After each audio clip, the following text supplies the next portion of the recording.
Good morning, Facebook friends. Helen Archontou here, CEO of the YWCA Northern New Jersey. So happy to have some time with you today. It is Thursday, and Thursday is the day that we share the mic. As you know, this is a project that we started along with a national effort a few months ago, and it's focused on amplifying the voices of Black women in our community. And today we have another great conversation ahead. And I know this because I've happened to have a few wonderful conversations with this lady myself. Full disclosure of how we came into each other's orbits. Vida and I were, and this is Vida DeLeon, Vida and I were at just about a year ago, actually. It was just about a year ago. We were both invited to a Friendsgiving at a mutual friend's house.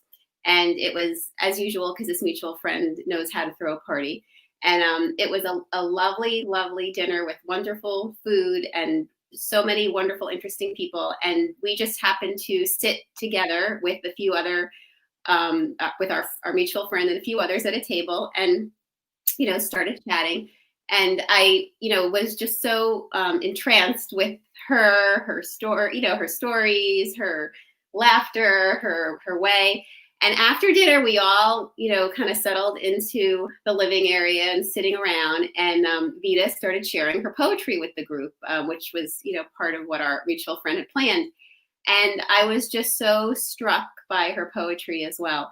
And in my mind, because of course I always have, the YW and empowering women and empowering girls in my head. In my mind, when I was listening to her and, kind of piecing together the evening, I thought to myself, I don't really know her, but someday I have to get her involved in the YW because, I just thought that there was so much about, everything around her that was just all about empowering women and just really the evolution and revolution that we all go through in our lives. And so fast forward to the pandemic. And, we ended up becoming social media friends a few months ago. And, sometimes social media is a funny thing. It makes you feel like you're like best buddies with someone, even though you really haven't spent a lot of time with them. And, we just kind of clicked on so many levels. And when we started doing Share the Mic, I just, messaged her on Instagram and said, "Hi, remember me? We sat together at a Friendsgiving. Would you like to come be part of our Share the Mic?" And that's how she's here. So, who is that? Right? Folks, that's how it happens sometimes. But I wanted to share that with all of you because I actually, to me, it reminds me of the importance of kind of following your instincts in life, and that, we're drawn to certain people for, certain reasons, and, sometimes just to really embrace that. Because now you all get to meet this wonderful woman as well. Thank you. So with that, let me introduce you to my friend Vida. My friend Helen. So Vida is a native New Yorker. She has been represented by top modeling agencies and acting agencies for over 30 years. And these opportunities through these experiences afforded her appearances in national magazines, fashion shows, television commercials, and really opened her doors to a different experience from her early life. She has gone back to one of her first loves recently, which was writing poetry, and she's currently finishing her first poetry book.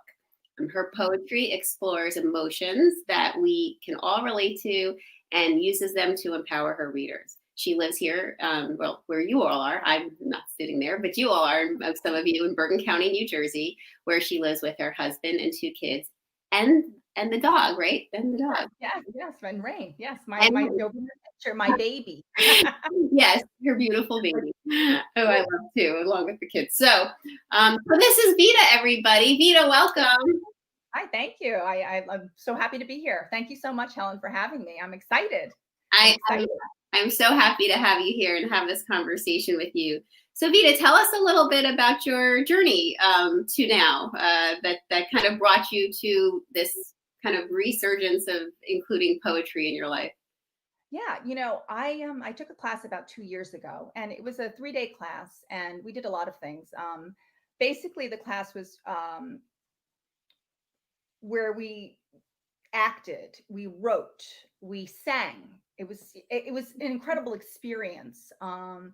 And I just found myself going back to the old Vida, the Vida I hadn't seen in 30 years. And I know that sounds like a long time.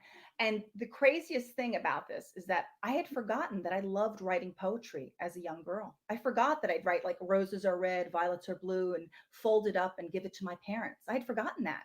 And through this class, which also kind of helps you get rid of feelings and thoughts that no longer serve you, things that you just don't need in your life anymore. You're just purging things.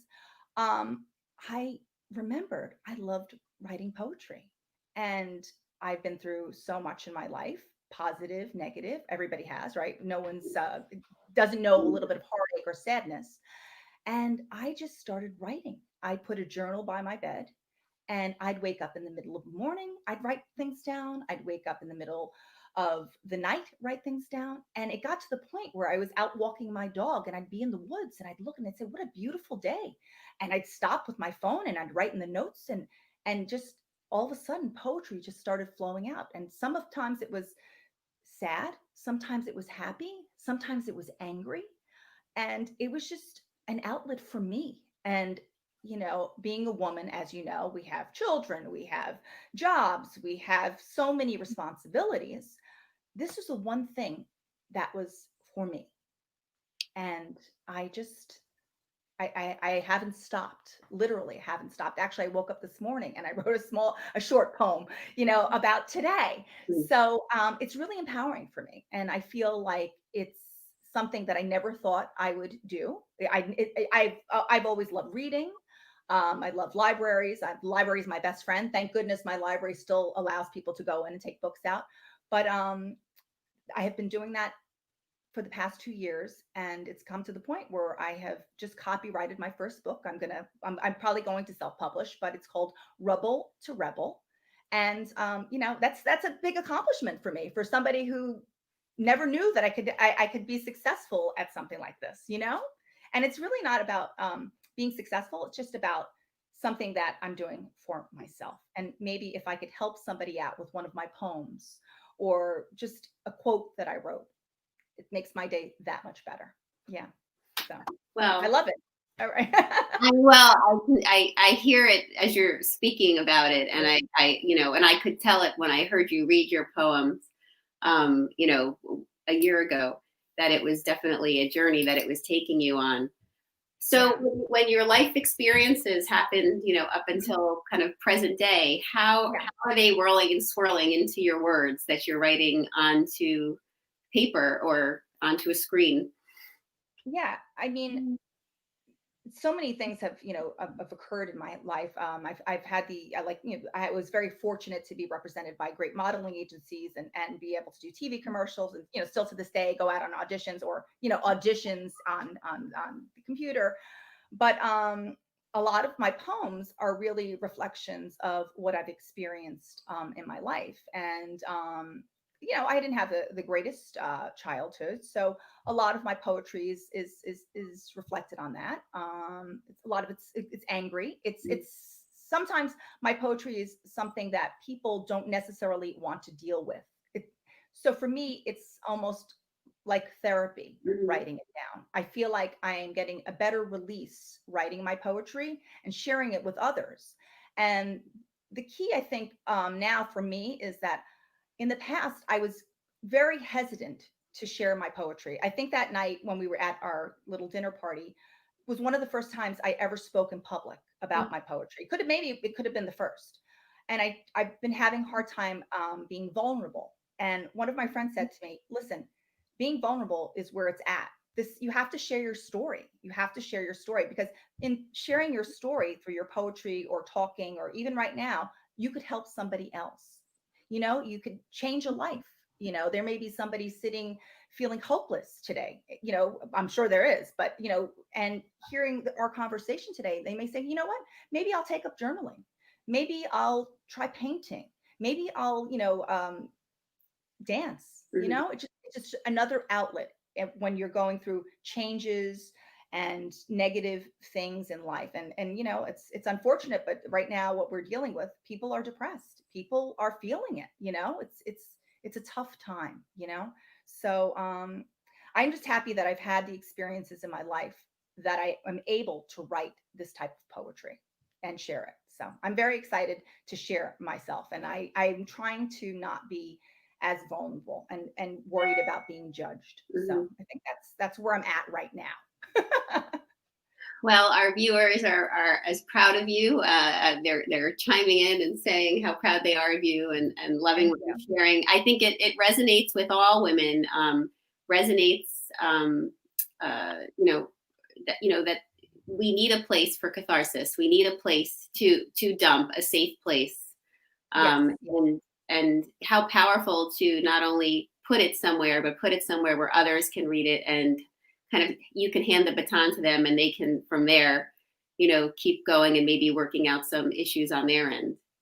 Yeah, and that's what I do when I read poetry. Rupi Kaur or whoever, Emily Dickinson. I can see where how they were feeling. I mean, I interpret it obviously my own way, but I really feel that. And sometimes I'll make a mark in a book and I'll come back to it because they really picked up on something that I was feeling. And I'm hoping that through my poetry, people can do that as well. Maybe they're feeling sad. Maybe they need to feel empowered today. Maybe they want to reflect on something that's really hurtful, and a poem that I've written really reaches that rock bottom because I've been there, been to that rock bottom, and I've written about it, which is Mhm. even like to me is kind of crazy. But and I think that I always felt like I had a voice. I just didn't know how to express it.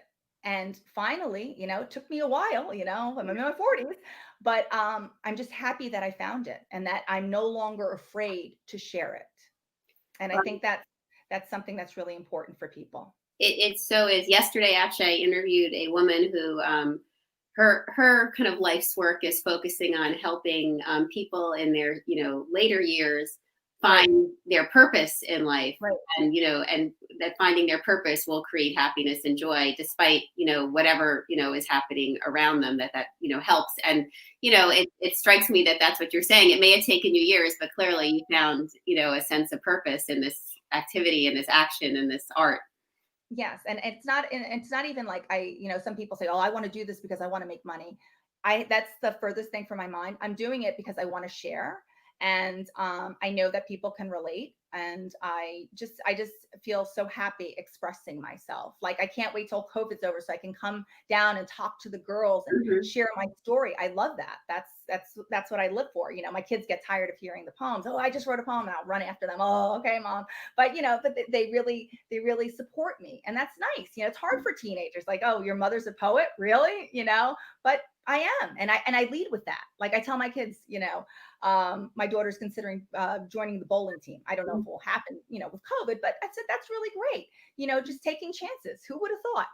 My child would want to be on the bowling team. But I don't know. I think it shows them that it's okay to take chances, and it's okay to think outside of the box. And yeah, and so I'm happy that they're proud of me. you Well, know there's nothing. I think there's nothing. No stronger message we can give our children um, Yes. than what we do, right? Because what we say is one thing, but what we do is another. So clearly, by seeing you have this experience and transform, through it, that's very meaningful. Yeah, no. Um, Well, thank you. Yeah. I just want to be able to help just empower people, especially women. Life is tough for women, so I think that it's tougher for women even more so these days, trying to juggle work and children, just everything, and just mental health. It's very hard to keep positive in such a negative world right now, but I'm trying. Helen, I'm trying. Well, I hear you, sister. It's a tough time for sure, but you clearly have found a wonderful outlet. So you mentioned Emily Dickinson. So tell me, who are some of your like poet inspirations? So who do you read? Well, my favorite of all time is Maya Angelou. And I love her because of her struggle. I read all of her books, all of her poetry books. And, she was a 16-year-old mother. She had a tough, horrible life. And I love reading her books because through her struggle, she became one of the most famous and noted poets. I love her poetry. I know why the caged bird sings is like that's my poem. I love Audre Lorde. I love Rupi Kaur. There's so many. Notice the trend is that they're female. Mhm. They've led me into such incredible directions in terms of their words. I just love reading them, and whether they're sad or happy or distraught. I love those are my top three favorites. So yeah, that's who you'd find on my in my bookcase. Wow. But I do like to read a lot of the new poets that are up and coming. They're great too. I like R.H. Sin. He's excellent. Who else? There's a lot of Instagram poets that I follow, and I really like what they have to say. I really do. Yeah. Well, that's those are some good ones. And so for anyone watching, you can definitely check some of those poets out too, because and many of them I know, but the last one you mentioned, I have to go check out and find some of Yeah, those yeah. Instagram poets, myself. He's from New Um, Jersey as well. yeah. So Oh, check that's him great. out. R.H. Well, Sin. Yeah. that's we like that. We like that. So, obviously you had this, very different life before that, you had this tough childhood, and then you got whisked away from it by becoming a model and an actress. Right. And, now evolved into, being, a poet. Yes. So, obviously we're here today talking a little bit, part of what our purpose here is, talking about, amplifying the voices of Black women and, talking about people's experiences with Mhm. racism. What are some of the ways that you think that we can, what are some of the impacts that you've, felt and seen, and some of the ways that you think that we can educate people around these issues? And, obviously a lot of these conversations are also to educate white people on Right. understanding the Black woman's experience. What messages would you want to share on that front? Well, I think that the key here is that people really have to know history. They need to be educated in Black history. I think that reading books like Frederick Douglass's, his Diary of an American Slave or 12 Years a Slave. I know that's going, it's pretty tough stuff, but I think people really need to see what the experience was like for these people, the hardships that they dealt with. And I think that just education and talking about it in the workplace, talking about it at school, maybe rehashing how Black studies is taught in schools is Mhm. really something that needs to be, Right. you So, know, yeah, sorry. mhm. I got tongue tied there, but Yeah. I think that, it just has to be an open conversation. It just has to be an open conversation. I feel like I was lucky because I had those opportunities, but Mhm. of course, everyone has experienced racism. I mean, look at my hair. I walk in the streets sometimes, even today, and people look at me like I'm crazy, or ask me a silly question: "Can I touch your hair?" I mean, hello, my hair is just a little bit curlier than yours. I mean, I've actually had people come up to me and touch my hair without Yeah, asking me. I know you shared a story with me recently about your hair at a party that, I was obviously, very struck by, but that, someone just on their own decided to walk up and start touching your hair. Yeah. And I mean, I don't know if that's, racist or not, but you cannot come into my space and Mhm. touch me. I mean, who gives you the right to do that? Sure. But I just think that people really have to have an open mind. If you grew up in a family that would say, oh, you can't bring Black friends over, and you grew up like that, you're going to have some sort of kind of stigma about like, oh wait, is it okay for me to like have Black friends even though I'm older? And maybe that's not a very good example, but do you know what I'm saying? People really have to open up and start learning about what African Americans have gone through in this country, and it's a hardship. The other day I was talking about redlining, Mhm. with my kids, and they had no idea. They're like, "What?" And I'm like, "Yeah, that's how cities were set up. And they're like, wow. And I'm like, yeah, opportunity was not there for them. I said, opportunity for African Americans to go to college was not there. It was a systematic thing that was done in the United States, and it Mm. still prevails today, And I think that people really need to just, educate themselves. There's plenty of books on it, there's lists of books of, anti-racism, how not to be a racist. We need to have conversations like these about it, and really just educate ourselves. I really think, Helen, that's the only way we're going to be able to do this, and have open, candid conversations that are not angry, that are just putting it out there. Well, and that's why I'm so grateful that you joined us today, because that's what our hope is with these conversations that we've been hosting. Yeah. Just so people can, get to know and meet and learn about different Black women in our community, and hopefully start to create those bridges for sure. Yeah, Um, I hope so, so. I want to ask you to read some poetry. Oh, okay. Yes, would you? All right, That's good. something that you would be open to doing? I know we talked about it, so I know the answer is yes. So. Yeah, I'm ready. Can I give you a little background on some of the poems? Yes, Is that okay? please share for our viewers. Okay, yeah. So this poem is called Reborn. And this is at the time where I just first started writing poetry. So this is one of my firsts. And it just lets you know that, after I had taken my class and I had to really purge those feelings I didn't need anymore, I wrote this poem. So here it goes. Your birth defines when you are born, but some of us are really born when we strip ourselves of the chains of our oppressors. Sometimes we are born twice. Our mothers help us into the world the first time, and if we are lucky, we are reborn into ourselves.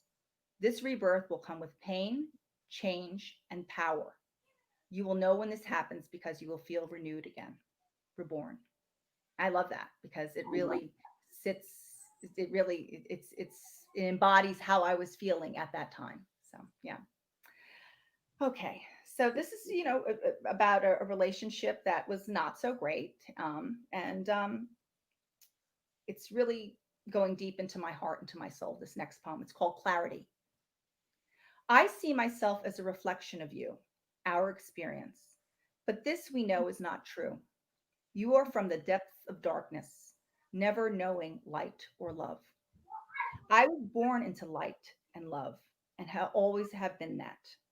I was lost on a journey to save you, but I cannot. My journey is to save myself. Clarity. Yeah. So it's heavy, but reading it makes me feel lighter. Well, and listening to it, even I can connect to it. I connect to you, but I also, it brings up things for me, and my own experience. So that just speaks to how impactful they are. Oh, well, thank you. I appreciate that, Helen. That means a lot. It really means a lot to me. Thank you. This is another one, kind of just, emerging from the darkness. It's called Renewed, and here it goes. Emerge from the rocks and rubble, dirt-ridden, filth, into the light. Stretch into the sunlight. They can't keep you underground. Powerful, light, and free. From rubble to rebel, here you are, renewed. So just kind of breaking those chains, Mm. you know. And there's a title of your book. That's it. That's it. So yeah, I at first I wanted to do something different. I was like, you know what, that really speaks to me. I'm doing that. Yeah. Well, it's such a great. It's great for so many reasons, but it is such a great visual. Oh, good. Thank you. I'm glad you like that. This is what I tell my kids: write so they might read it, sing so they may hear it, dance so they may feel it. Do whatever you can to be heard. Validate your life. It is your right. So I like that. I love that. Go out there and live your life, and whatever you do it with bells on. Yeah. So yeah. Here's another one. It's just, but I was feeling, obviously not feeling great. I was feeling sad. Upon the roughest water floats a bird who is unafraid. Be that bird. The storm will eventually pass. It's about hope, Mm. and that's that's what I'd like to provide for people who read my poetry: hope, and also those feelings, those really hard feelings, but Here's another one that I wrote. You'll probably, it's just a really emotional one, but it's short. Rock bottom is available to all of us, but I think I'll pass. Rising up. Yeah, it's available to all of us, but I'm going to pass on that one. So, a little bit of humor. Let's see. Here's another one. And I'd like to, I want to read some more powerful ones that are not so sad, but here's a really good one that I like. You support me like a brick falling through a dollar store garbage bag, like my oldest sock with holes in the toes, like a wet match to light a fire on the coldest winter night, like a bee drowning, unable to right itself, like steam escaping a broken pipe. Actually, these things are more supportive than you. Your support is like black on black, empty and void, like a dead end in the night. Unsupportive. We've all had that feeling. Mhm. So yeah, so some of it's heavy, but here's one that's a little uplifting. Each day the sun reveals herself, her slow rise to the sky, her glow, her ritual, stretching her rays out to begin to warm the earth. She lets the moon know he's done a good job. She assures him her work begins. It is dawn. The new day has officially begun. I I love like that one. Just because you wake up to that, anything can happen on the new day. that's right. Oh, I Yeah. love that. I love the whole concept of the she and the warmth. Yeah, me too, right? So yeah, so so my poetry is I could read some more, but I don't want to bore you. But yeah, my poetry is I'm not bored, and I can also tell you that none of our viewers are bored because they're all chiming in about how impactful and emotional and raw and real. I'm reading some of the words that people are writing here. Um, good. I'm glad. so I'm many, glad. so many wonderful comments, and Thank you. even our Yeah. friend Leslie Cantwell wrote a lovely statement about you wonderful seeing you on your journey and sharing your gift. And it really is a gift. It really, really is a gift, Vida. And I'm so Thank you. grateful that you were open to me, to my ask, and that you Of joined. course, I'm thrilled to be here. I love to share. I love sharing. So thank you so much for for having me. I love it. I could read poetry for you all day. Well, and I would love to listen to it all day. I'm struck by too, obviously so many of your poems embody what you started out saying is just really all, about empowerment and inspiring women. If there is a woman right now who's watching, Yeah. who's really, feeling like she needs a little something, she's having a hard time, whether it's due to, the times that we're in right now with COVID, or due to feeling heavy because of, being a Black woman or a person of color and feeling heavy because of, these, this time that we're in, and, the fact that, racism is still such a unfortunate and still very big part of their lives and all of our lives. What what's the messages for you that you have for them to kind of get through? Yeah. My message would be, take care of yourself, physically and mentally. And if that means locking yourself up in your room or wherever your space is for a half hour and just having some quiet time, or listening to music, or journaling, or whatever it is that you enjoy, take that time and make it your own. I know that sounds crazy, like just a half hour, but for women today who have jobs, who have kids, who have all of these responsibilities, we need to learn to take time for ourselves.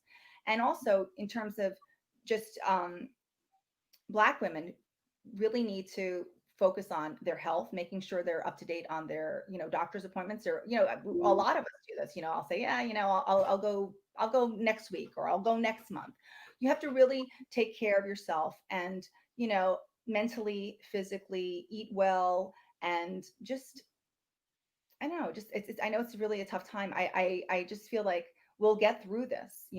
Just do for yourself at least once a day. I think it's really important. It'll keep you mentally, focused as well. And I think when you're going through such times like this, such hard times, it's hard to to really pay attention to you and what your needs are. And I would just say that people really just need to focus on that, and we'll get through this, and we'll be stronger for it.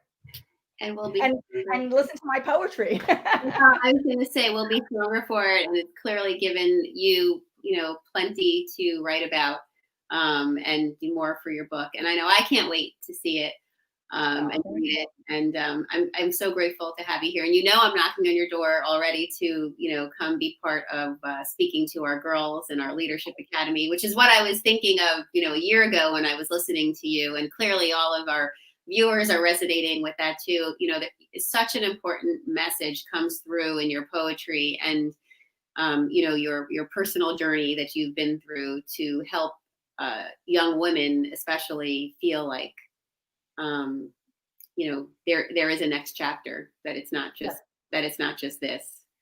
No, exactly. And I that's kind of what I wanted to say, but I got caught up. There is a next chapter. Your circumstance today does not predict what your future is. And I think that people really need to focus on that and know that there's always hope, no matter what your situation is. There's always the next day. So just remember, the sun will be shining tomorrow, or the circumstance will be different tomorrow. Keep yourself focused mentally, physically, and you will get through it. I really think that's important. Okay, ladies. Okay, ladies, we have our orders from Miss Vida. Get out your journals today and create some things for yourself. It's wonderful, wonderful advice. And honestly, for any, we actually have a monthly coffee house at our Healing Space program, our Sexual Violence Resource Center, and it's led by a wonderful expressive arts therapist, Lisa Jason. And the once a month survivors come together, and they use different, they share, they listen to poetry, even if they don't write themselves, they listen, and sometimes they get inspired to write later, but they share their poetry, they share artwork, they share song and music. And it really is such a powerful tool, whether you have experienced a major life trauma or not. It is definitely a vehicle for, for helping yourself evolve to a different place. And for people who have experienced trauma, sometimes, putting some energy into this creative space actually moves you through the trauma in a very different way, and sometimes a faster way than, traditional talk therapy for many. So anyone who is interested in being part of that experience, we'll put a link so that you can register and be part of that coffee house. There just happens to be one this evening, but we do them monthly. And I do, encourage anyone who's, as I said, a survivor of, sexual violence, to whatever age and stage it happened in your life. But it's definitely a place for you to go and heal. And who knows what else I'll get Vida involved with for the YW to help empower women. Maybe we'll have coaching circles for women my age too. Let's do it. There's so much opportunity here when you get women together to heal and move us forward. I agree. So thank you again, Vida. So grateful to have you. And for those of you watching, we this is our, we hope that you join us next week. We have lots of great YWTV conversations ahead. We also hope that you mark your calendar on November 7th. We have one of our When on the Go, which is our Women's Empowerment Network events at 7 p.m. We will have Jennifer Dower with us, and she's going to do host a conversation with us on changing your inner script, change your outcomes. And, she's a wonderful thought leader, and we have great opportunity for any of the women in our program, or any of the women in our community, anywhere can just chime in. It is a virtual conversation and easy to join through a link. You just have to register, and we'll put the link to that here for you as well. And again, as I always end these with, election day is now. Please make sure that you get your votes in. And whether you drop it in the mailbox, put it in a safe drop box, drop it off at the Board of Elections, or show up on election day with your ballot, please make sure your voice is heard. It's imperative that we can move forward and get people in office and get policies in office that represent our values. And it's the only way to do it. So please make sure you do that. And I do always encourage everyone to sign up for our 21-day Racial Equity and Social Justice Challenge. It's a wonderful opportunity to create some space in your life to learn about power, privilege, leadership. And our hope is that we create an army of anti-racist activists that will work with us at eliminating racism. And we will put a link to that here as well. So we wish everyone a wonderful day. Vida, thank you so much for sending us all into this, wonderful Zen, introspective, healing space where we can, put our emotion for the day and, feel inspired and energized. Thank you so much for having me. I appreciate it. You are truly a gift. And I'm so grateful that you shared it with us this morning. And I loved this is the first time someone's read poetry. We've had some great. We've had a few authors on, but this is our first poetry reading, and I loved it. So great to be back again. Thank you so much. All right, everyone, be well. Have a great day. Thank you so much. Thank you. Thank you. Bye.